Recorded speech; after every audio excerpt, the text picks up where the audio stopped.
is Vicente Garcia Groyon, and I'm from the Philippines. In my experience, because I'm a fiction writer, usually my readers want to know if what I'm writing about really happened.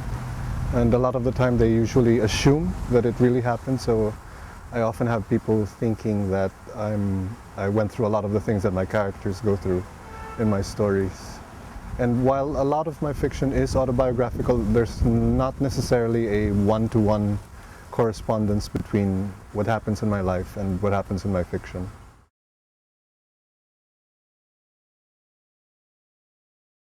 I like absolute peace and quiet when I'm writing, so I usually have to find a really quiet space where there aren't any distractions whatsoever.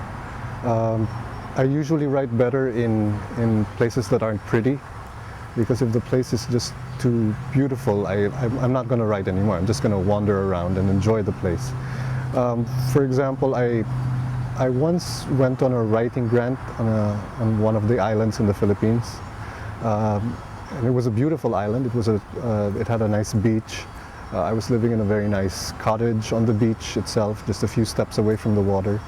And I was going to stay there for a year on the assumption that I would write my novel while I was there. And I didn't get any writing done whatsoever. On the other hand, when I moved back to the city and I was staying in this really tiny room with lots of noise, I think I got more writing done there than in the other place, simply because I felt no need to go outside, so I could focus completely on my writing. I noticed that I tend to use the phrase someone pushing a thought out of their mind.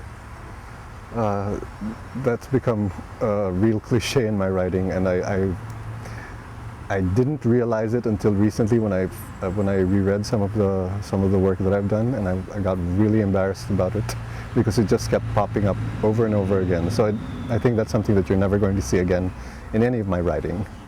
She pushed the thought out of her head.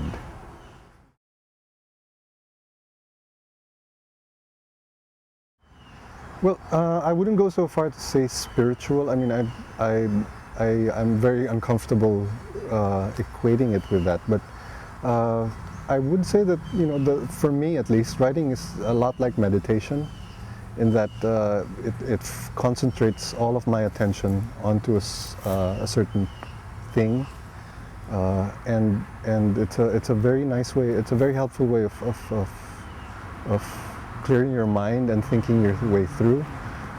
I've found that articulating something in language, an emotion in language that I'm feeling, usually helps me to make a little more sense out of it, and I usually tend to understand it a little better once I've written about it.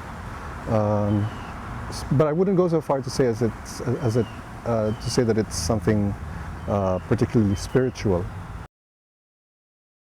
I feel that a writer is somebody who sees things that other people are either unable to see or are not willing to see, and a writer is a person who takes that which won't or can't be seen and shows it to people.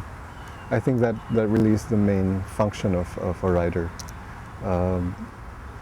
More than a certain talent with language, I think a writer has to be especially perceptive, more perceptive than other people, in a sense that they have to be, their responsibility is kind of like to be the eyes of